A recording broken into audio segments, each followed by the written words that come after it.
छत्तीसगढ़ में इन दिनों कोरोना ने कोहरम मचा रखा है। सरकार के तमाम दावे कागजी नजर आ रहे हैं।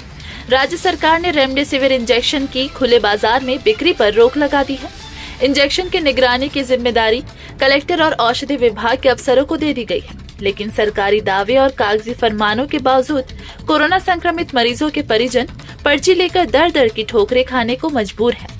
सरकार ने मदद के लिए औषधि निरीक्षकों को जिम्मेदारी तो दे दी है, लेकिन सिवाय मदद के औषधि निरीक्षक अपनी तनख्वाह पकाने में मस्त है।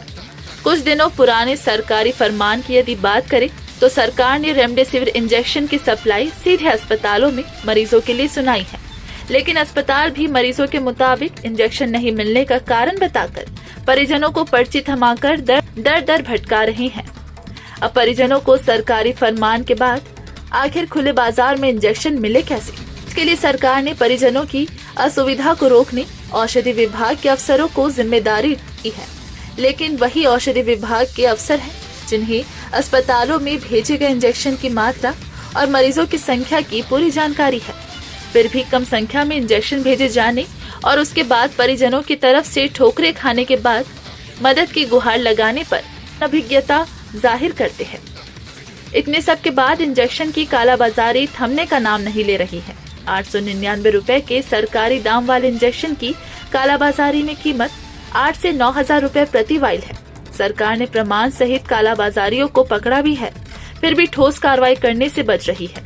और ऐसा हो भी क्यों ना, आखिर ये सब चल भी जिम्मेदारों के संरक्षण पर ही रहा है। गौर करने वाली बात यह है कि आज रायपुर के एक अस्पताल में भर्ती मरीज को रेमडेसिविर इंजेक्शन की जरूरत पड़ी। सरकारी दावे के अनुसार मरीज के परिजन ने अस्पताल को इंजेक्शन लगाए जाने की अनुमति भी दे दी और अंत में अस्पताल प्रबंधन ने इंजेक्शन नहीं होने की बात कहते हुए परिजन को ही पर्ची थमा दी। अब परिजन दिन भर इंजेक्शन की तलाश में पूरा शहर भटकते रहे, लेकिन इंजेक्शन कहीं नहीं मिली। अंत में उन्हें काला बाजार से इंजेक्शन मनमाने दाम पर खरीदना पड़ा। इंजेक्शन नहीं मिलने पर मदद के लिए परिजन ने औषधि विभाग के अधिकारी हिरेन पटेल से संपर्क किया, तो पटेल ने इंजेक्शन अस्पताल में मिलने की बात कहकर पल्ला झाड़ लिया। अब सरकार के सारे दावे जमीनी हकीकत पर तो निराधार साबित हो रहे हैं। वहीं प्रदेश के स्वास्थ्य मंत्री ने केंद्रीय स्वास्थ्य मंत्री को प्रदेश की व्यवस्थाएं तो गिना ही दी है।